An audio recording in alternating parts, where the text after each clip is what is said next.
Bismillahirrahmanirrahim. Kita sekarang akan mempelajari kitab namanya kitab At-Tadhkiratul Hadramiyah Fima yajibu 'alan nisa'i minal umurid diniyah. Kitab ini dikarang oleh Al-Habib Muhammad bin Salim bin Hafid, abahnya Habib Umar. Kalau panjenengan lihat Habib Umar yang ada di TV-TV, ya, Instagram, ini yang ngarang abahnya. Dengan judul kitabnya Tadhkiratul Hadramiyah Fima yajibu 'alan nisa' minal umurid diniyah, yang artinya kitab yang mempelajari hal-hal yang wajib diketahui oleh para wanita.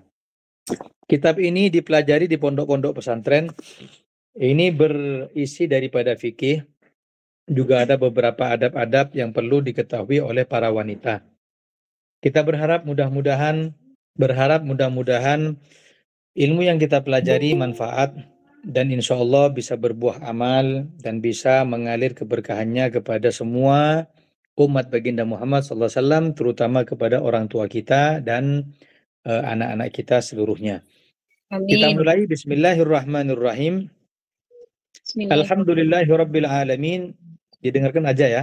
Alhamdulillahirabbil alamin hamdan yuwafi ni'amahu yukafi'u mazidah. Wa sallallahu wa sallama ala sayyidina wa syafi'ina Muhammadin al-mab'uthi rahmatan lil alamin wa ala alihi wa sahbihi ajma'in wa ala man tabi'ahum bi ihsanin ila yaumiddin. Beliau memulai ucapan khutbah kitabnya dengan ucapan alhamdulillah, segala puji bagi Allah, Tuhan semesta alam yang mencukupi kenikmatannya dan melebihi tambahannya.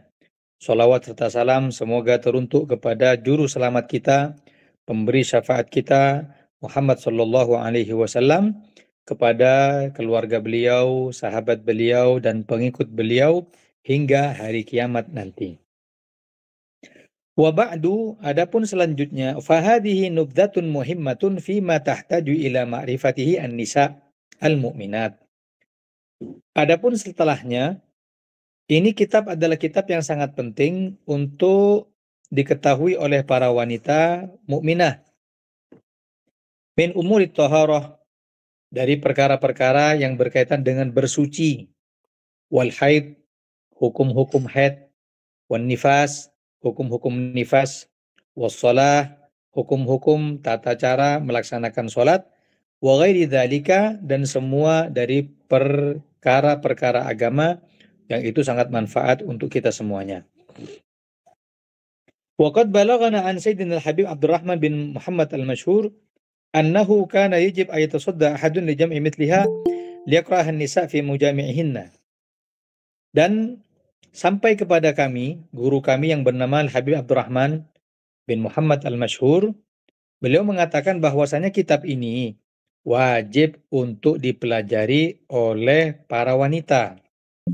Wa ta'arrafna ma'aniha, agar mereka mengetahui makna-maknanya dan apa yang menjadi kewajiban-kewajibannya.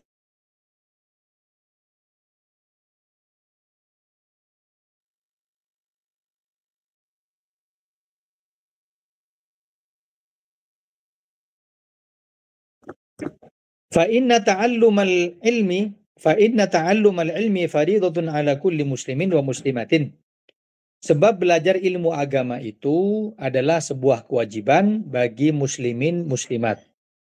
Sebagaimana disebutkan dalam hadis, menuntut ilmu agama adalah kewajiban bagi seorang muslim dan seorang muslimah. Sampai dalam riwayat pernah Rasul SAW didatangi oleh para wanita. Dan mereka mengatakan, wahai Rasulullah, kami para wanita tidak memiliki asupan ilmu. Kami tidak taklim, wahai Nabi. Enak orang laki itu taklim, belajar kepadamu, catat-catat hadismu, tapi kami tidak mendapatkan asupan ilmu. Bagaimana kami biar dapat ilmu agama? Maka Rasulullah SAW beliau mengatakan, kau apakah mewakili teman-temanmu di belakang dari para wanita? Dia mengatakan, betul wahai Nabi, saya mewakili mereka. Nabi mengatakan, kalau begitu siapkan waktu di waktu tertentu kemudian di tempat tertentu saya akan datang untuk mempelajari atau untuk mengajari kepada kalian ilmu agama. Akhirnya di waktu yang disepakati, yang dijanjikan oleh Nabi, dan di tempat yang dipilih oleh mereka, maka Rasulullah SAW datang hadir ke tengah-tengah mereka mengajarkan ilmu agama. Ini menunjukkan pertama bahwasanya Rasulullah SAW perhatian banget kepada wanita di dalam urusan agama. Kedua, manfaatnya diperbolehkannya taklim wanita yang diisi oleh laki-laki. Hanya saja lebih afdal perempuan itu taklimnya kepada perempuan juga, kepada ustazah. Adapun kalau sesekali yang ngisi laki-laki boleh. Ya, seperti saya di Sumeneb yang punya pengajian umi saya. Itu afdal, sesekali saya datang untuk ceramah boleh. Tapi kalau pengasuhnya saya, ada kata ulama kurang baik. Kenapa? Takut nanti ada timbul fitnah ataupun hal-hal yang menjadi sesuatu yang tidak maslahat lagi atau mudarat kepada agama ini. Maka dari itu sangat disayangkan kalau ada ustadz-ustadz yang punya pengajian rutin perempuan sedangkan pengasuhnya laki-laki. Kalau dia mampu fabiha wa ni'mah, alhamdulillah. Tapi kalau dia nggak mampu, afdolnya biar yang ngisi perempuan. Kalau tidak, sesekali saja diisi oleh laki-laki, tidak lain agar sejalan dengan apa yang digariskan oleh Nabi Muhammad sallallahu alaihi wasallam. Wa an Abi Darda radhiyallahu ta'ala anhu qala sami'tu Rasulullah sallallahu alaihi wasallam yaqul man salaka tariqan yamtaghi fihi ilman sahalallahu lahu tariqan ilal jannah. Kata Rasulullah SAW, barang siapa yang berjalan untuk menuntut ilmu agama, yabtaghi fihi ilman, tujuannya untuk mencari ilmu agama, maka Allah akan permudah baginya jalan untuk masuk ke dalam surganya Allah. Kalau dibahasakan Madura, siapa-siapa orang yang selebur entar ke pengajian, ya pakempang lorong ngakang kui masuk ke surganya Allah. Karena satu-satunya jalan agar kita bisa mengetahui agama yang mulia ini, yaitu dengan cara belajar, mencari ilmu agama. Bahkan di antara fadilahnya, wa innal malaikata la tadau ajnihataha li talibil ilmi ridwan. Dan sesungguhnya para malaikat-malaikat Allah itu membentangkan sayapnya bagi mereka yang mencari ilmu, tidak lain agar mendapatkan ridho daripada Allah. Wa innal alim la yastaghfiru lahu man fis samawati wa man fil ardi hatta al-hitanu fil ma'. Dan bahwasanya orang yang punya ilmu itu dimintai istighfar oleh makhluk Allah yang ada di muka bumi dan yang ada di langit, bahkan ikan yang ada di lautan. Minta istighfarkan kepada mereka yang ngaji, kepada mereka yang menuntut ilmu agama, kepada mereka yang taklim. Makanya alhamdulillah syukur ke Allah. Mohon andi putra munduk anapa setung punya anak mondok itu dalam rangka menghiasi dirinya biar menjadi orang yang lebih tinggi. Karena Allah itu mengangkat derajatnya orang yang punya ilmu lebih tinggi daripada kita yang cuma beriman. Ya, manusia itu kan ada dua, ada yang beriman saja tidak punya ilmu, ada yang beriman dan punya ilmu. Lah yang punya ilmu dan beriman itu yang kedua itu diangkat derajatnya lebih tinggi.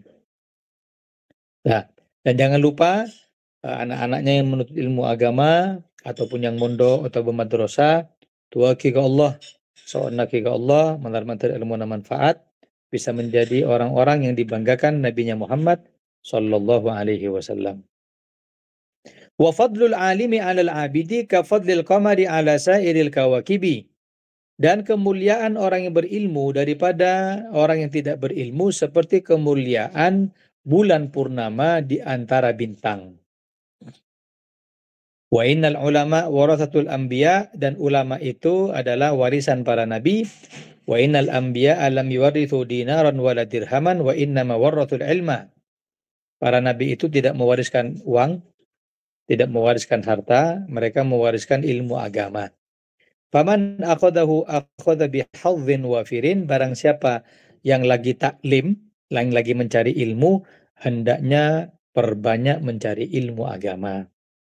Maka saya ingatkan, mungkin di antara ustadz-ustadz itu penyampainya beda-beda kan ya. Bode saya lebur, bode saya lucu, bode saya tegas, bode saya ya mangantogen ya. Lah, kita di sini tidak untuk memilih ustadz. Umuna ulama, khudil hikmata min ayyi wi'ain kharajat. Cari ilmu agama dari siapapun lisan itu keluar. Dari siapa aboy? Ya mun tak ngerti tina oleh pengajian, oleh paharana pengajian. Ustadz tuh mangantogen Ustadz. Saya sampai kedumun pengajian itu. Sudah. Apa tak usah datang boleh Ustadz? Pakun datang. Kenapa? Minimal dapat barokahnya majelis. Bita orang saya datang tak paham, tempeng tak datang sekali, saya tak datang tambah tak paham. Kan nyaman oleh situng, tempeng tak oleh sekali. Nah, belum lagi keberkahan yang ditabur oleh Allah di dalam majelis. Itu pertama. Saya nomor dua, apabila di dalam majelis tadi itu ada sesuatu yang kita kurang suka, ya, padahal mungkin maaf, ustadznya sering bahas atau berbahasa yang kurang etis, mesum, porno, bagaimana? Ya wajib disampaikan kesalahannya. Boleh Kak Ustadz, kenapa kok seperti ini? Atau di situ ada apa namanya? Ikhtilat bainar rijal wan nisa, campur laki bini ada betesa. Ya sudah ditegur. Kenapa? Karena tidak mungkin la talbisul haqqo bil batil, tak bisa campur barang si fokus ben si tak fokus. Borma pengajian tapi laki bini campur. Bagaimana bisa menjadi majelis sholawatan tapi joget? Tak mungkin. Ini yang perlu diketahui di dalam beretika majelis. Kemudian, wa ma'lumun inda ahli al-ulum annal istighal bil ilmi min afdhalit ta'at. Dan sudah diketahui di antara para ulama, orang yang sibuk mencari ilmu agama termasuk paling afdolnya ibadah. Wa ahsanul kurubat, dan paling afdolnya takarrub kepada Allah. Fatakriru mitli hadihin nubdha fi majami'in nisa afdal min istighalihinna binahwi dzikrin aw kalamin mubah. Coba lihat apa kata beliau. Kata beliau, dan sibuknya wanita di luar kewajiban daripada suaminya, sibuknya mereka di dalam mencari ilmu, itu jauh lebih afdol daripada sibuknya mereka untuk zikir. Ya, orang-orang ini kan kadang tergiur dengan zikir. Kemudian setelah itu tergiur dengan bacaan ini, boleh. Tapi jangan lupa harus dapat ilmu agama. Sebab manusia itu ada 3 komponen. Manusia itu beda badan, beda ate, beda ruh. Badan butuh makanan, butuh yukulan. Apa makanannya? Ya nasi, malih kuat. Orang tak ngakan telur hari lemes. Ate, andik makanan juga apa? Ilmu. Oleh orang tak oleh ilmu agama, telur hari bayi, atau bahasa bulan bayi, hatinya kering. Ketika hati kering, mudah untuk terjangkit penyakit. Penyakit ate, sedengke gaoreng, seboci gaoreng, ada tepan orang kapi salah, abang paling bener. Sombong, tongko itunya sakoni abu, tak kuat. Cerai, penyakit ate.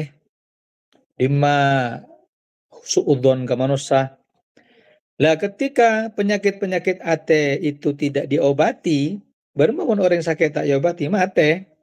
Ketika setel atau mate ate, Debun Allah, khatamallahu ala qulubihim wa ala sam'ihim wa ala absarihim ghishawah.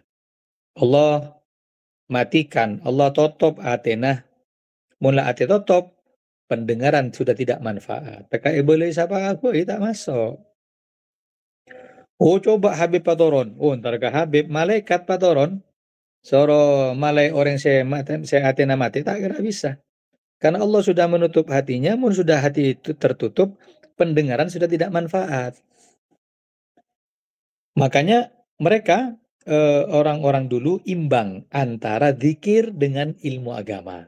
Baktona zikir, zikir. Baktona ngaji, ngaji.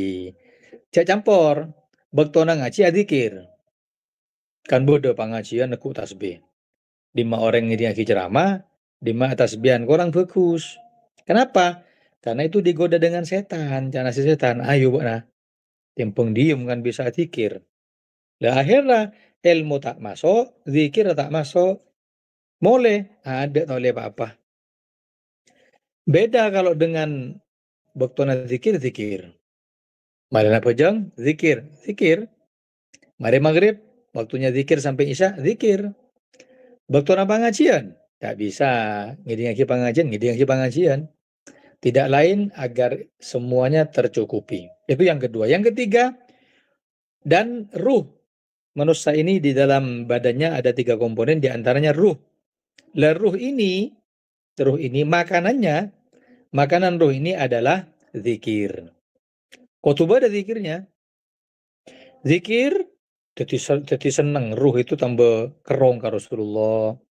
Mahalul qiyam pas molodo nangis arasa kubusa, iya. Terus bakto burdaan, le burda-burda mun libur saare we katya beureum mata nyaman ate. Kenapa? Karena ruhnya lagi kenyang. Mare deuri sudah dikasih makan dengan makanan zikir. Nah, kebalikannya pada orang oleh ilmu tak oleh zikir. Ada orang hanya hatinya yang makan, tapi ruhnya tidak. Beremah, ya sudah keras kau orang. Pokoknya haram, haram.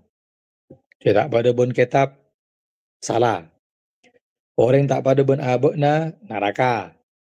Nah, itu tidak seimbang. Atau tak balik ke bagaimana? Zikir marolo, tak oleh asupan ilmu. Beremah, akhirnya ruh saya kenyang, hati nak kering. Yang terjadi, kapi halal. Beremah hukum ini, tak apa-apa. Mun anu, iya tak apa-apa, sih pentingan niat. Mun ini, ada masalah. Kapi ada si haram, halal kapi. Ini juga tidak baik. Makanya butuhnya zikir dengan ilmu agama. Kemudian walidzalika lamma ruwiya an Abdullah bin Umar bin Amr qala kharaja Rasulullah sallallahu alaihi wasallam fa idza fil masjid majlisani.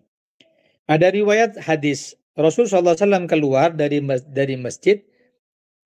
Beliau keluar menuju masjid. Beliau mendapati 2 majelis. Masjid itu beda 2 pengajian. Majlisun yatafaqqahuna wa majlisun yad'una Allah wa yas'alunahu. Majelis sesetong adalah majelis pengajian, majelis ilmu agama. Majelis yang satunya majelis zikir. Maka ada bukan Kanjeng Nabi faqala kilal majlisaini ila khairin.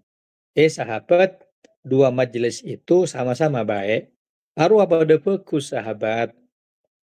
Amma haula monrua si ahli zikir rua majelis fayad'un Allah taala, itu majelis yang zikirnya kepada Allah, nyo'on ke Allah, munajat ke Allah, minta ke Allah, insya'a a'tahum wa insya'a mana'ahum.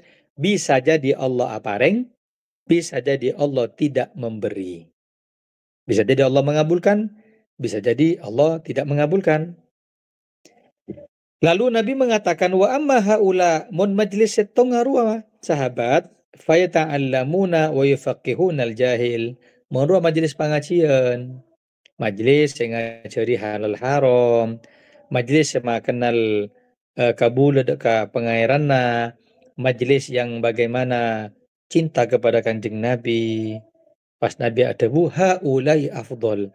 Tahu bana sahabat, pangajian dua majelis saya lebih afdol. Bitta'limi ursiltu, karena engkau ria sahabat diperintah oleh Allah tidak lain adalah untuk mengajarkan ilmu agama. Summa qa'ada ma'hum, pas Rasul SAW duduk bersama majelis pengajian. Menunjukkan bahwasanya Rasul SAW lebih cinta dekat majelis ilmu daripada majelis-majelis yang lainnya. Ayuhal hadirat sesami walja, waqad sammaitu hadhihi risalah. Tabuna beliau Habib Muhammad abana Habib Umar. Apa itu? Aku namakan kitab ini dengan nama At-Tadhkiratul Hadramiyah Fima Yajibu 'alan Nisa'i minal Umuri Diniyah. Kitab yang mempelajari tentang kewajiban-kewajiban seorang wanita. Waqad ihtawat walhamdulillah ala jumlatin min ahkamin syara'allahu alladhi la najata lil 'abdi min ahwali yaumil qiyamah illa bima'rifatihi wal 'amali bihi. Kata beliau, yang mana kitab ini berisi tentang hukum-hukum, bagaimana nanti fikih, bagaimana syariat Islam, yang kalau kita mempelajarinya, insya Allah akan selamat kehidupan kita di dunia, kehidupan kita kelak di hari kiamat, hingga masuk ke dalam surganya Allah subhanahu wa ta'ala. Jadi ilmu ini, pengajian ini kendaraan. Kendaraan itu ibarat muntah etompak tak kira jalan. Sama dengan ilmu agama, kalau tidak diamalkan tidak akan jalan. Nah, kita sekarang lagi dalam rangka meles sepeda motor. Lagi dalam rangka beli kendaraan. Lah mau selandi kendaraan, tuli tompak. Male apa? Male bisa ngamal laki, mun bisa ngamal laki, male bisa cepat dapat dekat surgana Allah subhanahu wa ta'ala.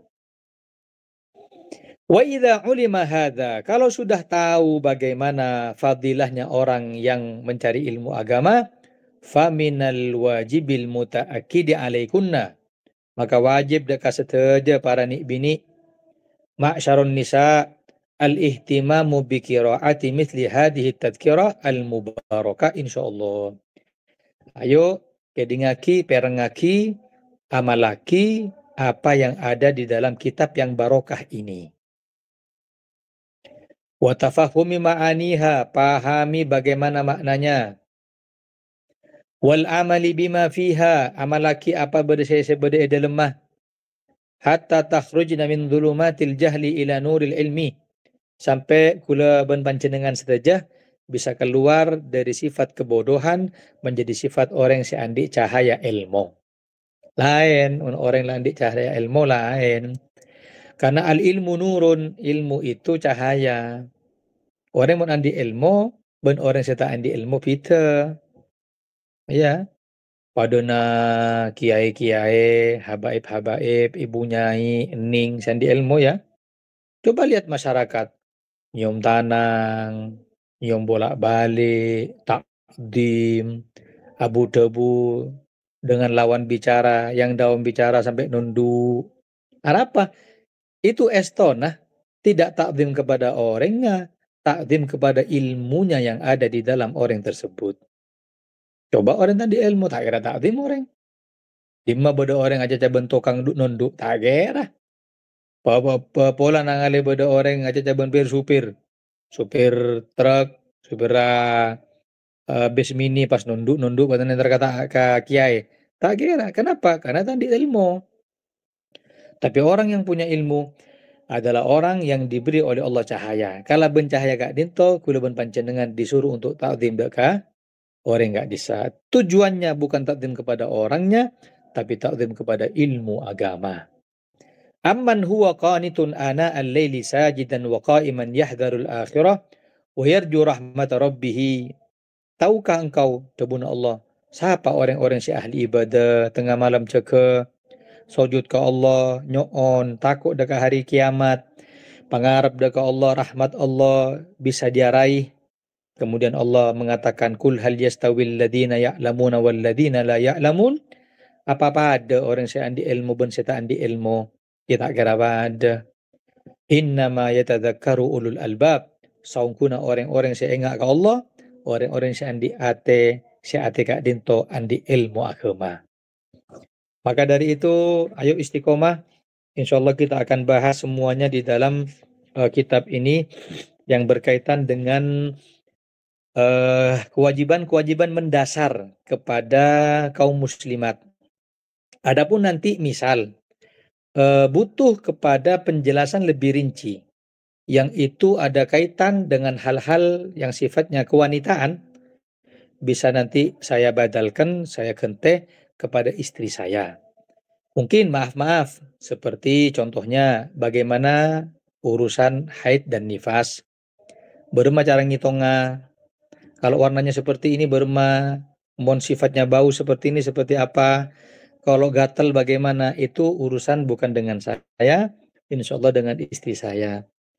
Atau juga apapun yang menjadi beban kepada seorang wanita, seperti contohnya enggak beri kentok, berma mun hukuma kentok kalau dari ada atau cairan-cairan yang keluarkan, saya tidak tahu.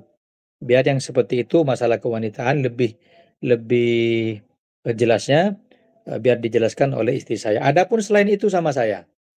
Berma bejeng, berma awudu, bagaimana nanti tayamum. Saya celap Ustaz, oleh tayamum, oleh.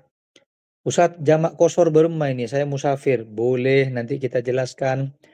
Otabe apapun sudah yang berkaitan dengan pengetahuan-pengetahuan mendasar kepada kaum muslimin dan muslimat. Mudah-mudahan manfaat. Sebelum saya mulai kitabnya, itu tadi mukadimah ya. Itu tadi masih pembukaan, sekarang kita akan masuk ke dalam pembahasan awal.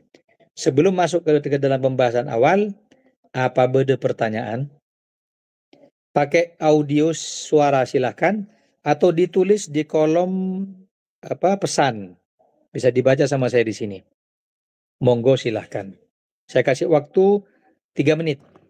Halo, Assalamualaikum. Waalaikumsalam. Ya, Bapak Ustadz yang saya hormati, saya tanya masalah menyimpang dari yang Ustadz tadi. Masalah sholat sunnah fajar itu sama qobliyah sama enggak Ustadz? Bagus. Bagaimana hukumnya sholat qobliyatal fajri atau qobliyatal Sunnah subuhi? dia qobliyah subuh. Ya, qobliyah subuh apa qobliyah fajar? Apakah sama atau beda? Itu sama. Ya, qobliyah fajar dengan qobliyah subuh sama. Berapa rakaat? 2 rakaat yang muakkadah. Yang ghairu muakkadah 2 rakaat, 4 rakaat. Apa bedanya? Kalau muakkadah dilakukan oleh Nabi dan Nabi istiqomah. Kalau ghairu muakkadah, Nabi hanya memerintahkan. Terkadang Nabi melakukan, terkadang Nabi tidak melakukan. Afdolnya ya 4 rakaat, dapat pahala yang sangat banyak. Kalau tidak nutut, mungkin karena tak purpose bermalakul lema, cukup 2 rakaat. Oh, iya. Terus niatnya Ustadz apa bisa disatukan? Misalkan usalli sunatal fajri wa sunatal qobliyatas subhi. Misalkan. Sama. Begitu. Tidak usah digabung, tapi dipilih usolli sunnatal fajri atau usolli qobliyatas subhi, pada sama saja. Oke. Terus satu lagi Ustadz, saya mau tanya masalah antara sholat subuh dengan sholat syuruk. Berapa jam kira-kira waktunya? Pokoknya masuk sholat isyraq atau syuruk seukuran matahari setinggi 1 tombak. Jadi nyoba entar ke ampere, nyoba segi matahari tinggi, area sa kusen, oning kusen ini 1 tiang. Tinggi lah ya tasa genteng. Bagaimana? Sudah masuk daripada waktunya, karena waktunya berubah-ubah. Boleh ngocok kalau 6, tapi mohon masjid kalau subuhnya mundur bisa setengah petok, atau subuhnya maju setengah 4, lebat saparapat, berarti bisa setengah 6 gitu. Oh ya gitu.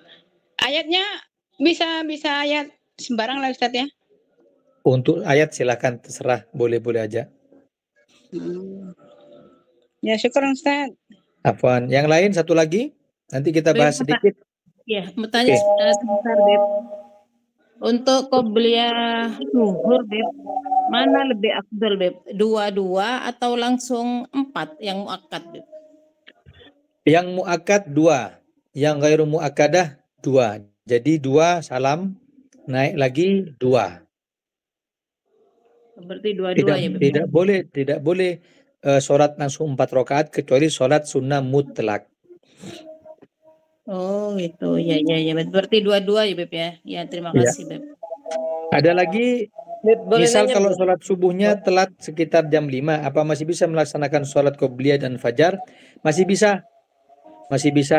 Tapi cuma cukup 2 rakaat saja, tidak lebih. Ya. Ya, Beb, mau nanya, Beb, terkait jamak, sholat jamak, Beb. Kalau misalnya saya pulang dari Surabaya mau ke Sumeneb, saya tinggalnya di Sumeneb. Dari Surabaya saya pulang, di perjalanan sudah masuk waktu maghrib, tapi karena ikut travel kan nggak mungkin berhenti ya. Nah, ketika nyampe rumah misalnya jam 10 malam, itu untuk sholat maghribnya itu qadha atau jamak, Beb? Bagus. Kalau misalkan dia sebelum masuk waktu Isya, dia niat jamak takhir, misalkan maghrib ki beda, dia ngomong, ya Allah saya niat jamak takhir. Oh tabah bahasa, takhir apa? Berarti ada niat kan? Ya. Bagaimana? Jam 10 sampai ke Sumeneb, maka maghribnya niatnya adalah jamak takhir. Tapi kalau pae, bo Isya sila, engkau terlupa tak takhir gila, lupa belum meniatkan takhir, maka yang jam 10 itu nanti jadinya qadha. Ya, ini sebentar. Saya tutup dulu pertanyaan. Kita dengarkan adzan, di sini juga adzan, barang sekitar 5 menit, setelah itu lanjut lagi taklim, setelah itu pertanyaan kembali. Kita lanjutkan taklim kita. Bismillahirrahmanirrahim. Untuk pembahasan yang pertama adalah bagaimana Allah Subhanahu wa Ta'ala memberikan kepada para wanita kelebihan dan kemuliaan. Sebagaimana Allah Subhanahu wa Ta'ala memerintahkan kepada Nabi apabila datang kepada Nabi para wanita untuk dibaiat, maka Nabi wajib untuk membaiat.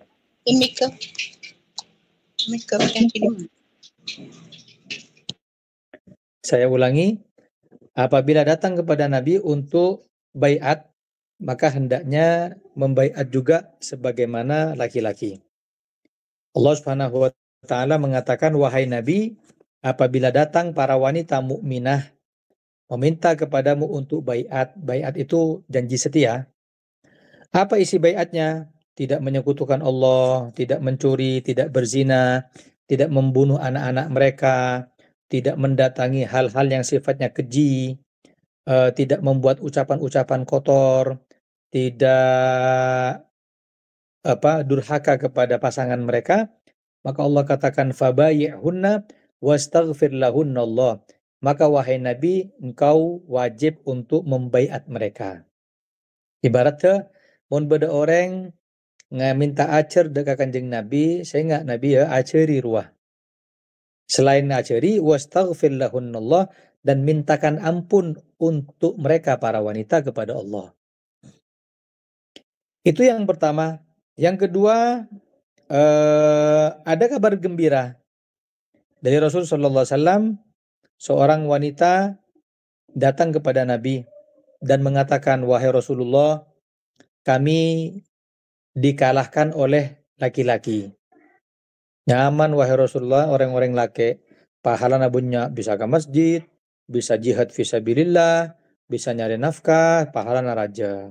Pas bisa taklim. Faj'al lana yawman min nafsik. Ngereng Kanjeng Nabi, sisakan waktu 1 hari untuk kami para wanita. Fawa'adahunna yawman lakiyahunna fihi fawa'adhahunna wa amarahunna.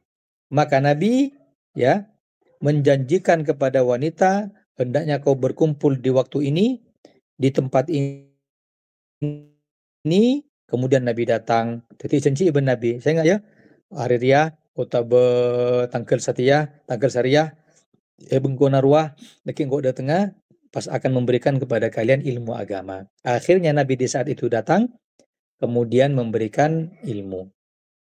Fakana fima qala lahunna, dan di antara ucapan-ucapan Nabi kepada para wanita saat itu, isi taklimnya Nabi saat itu, Nabi mengatakan begini, ma minkunna imra'atun tuqaddimu thalathatan min waladiha illa kana lahu hijaban minan nar. Kata Nabi, barang siapa, wahai wanita, yang punya anak 3 lalu wafat lebih dulu daripadanya, maka 3 anak itu menjadi hijab untuk ibunya masuk ke dalam neraka. Siapa-siapa andi orang, sandi anak teloan, setikal umur lebih ngada tempeng ibu nah, kadin to sesete anak semati ruah, teti penyelamat ke ibu nah dari api neraka. Di antara ceramahnya Nabi itu.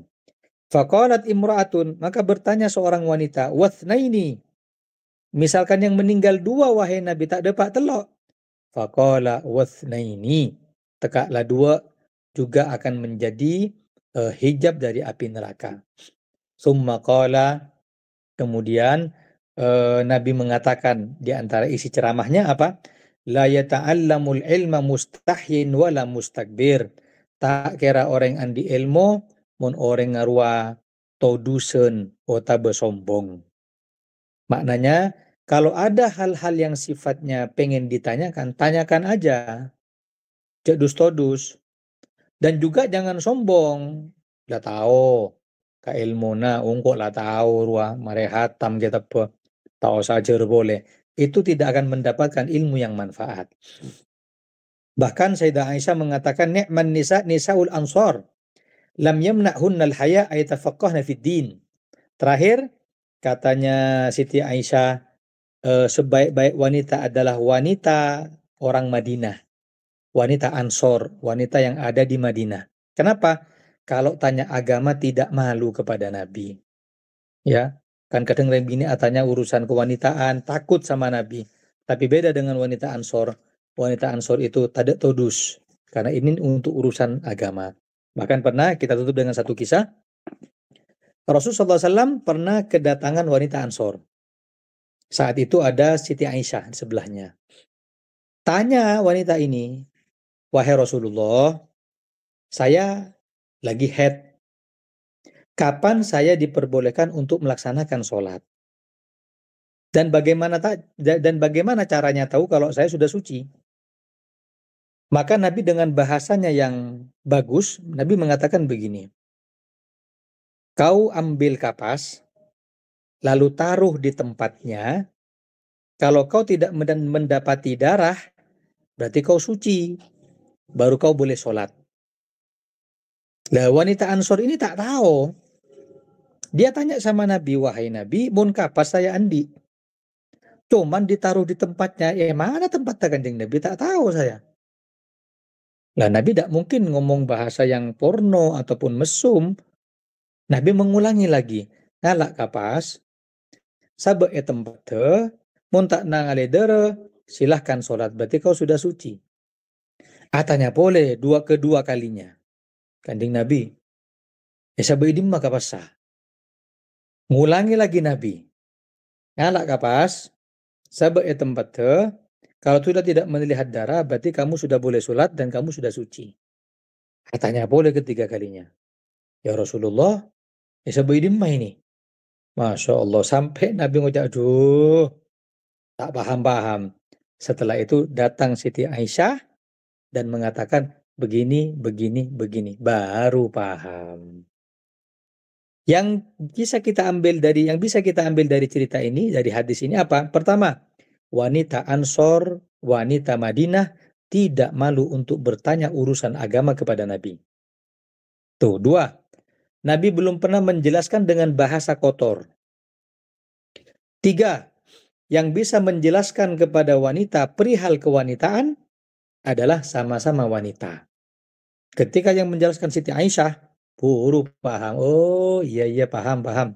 Nah, itu menunjukkan bagaimana indahnya agama Islam dan bagaimana wajibnya kita bertanya di dalam urusan-urusan agama.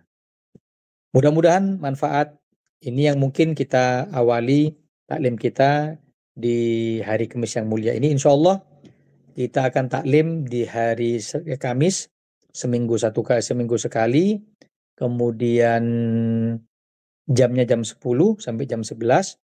Setelah itu kitabnya ada kitab namanya At-Tadhkirah Al-Hadramiyah. Saya sarankan kepada yang muda-muda saja kalau mau pegang kitab. Kalau yang sudah tidak muda, ya mau ngucap sepuh tak nyaman saya.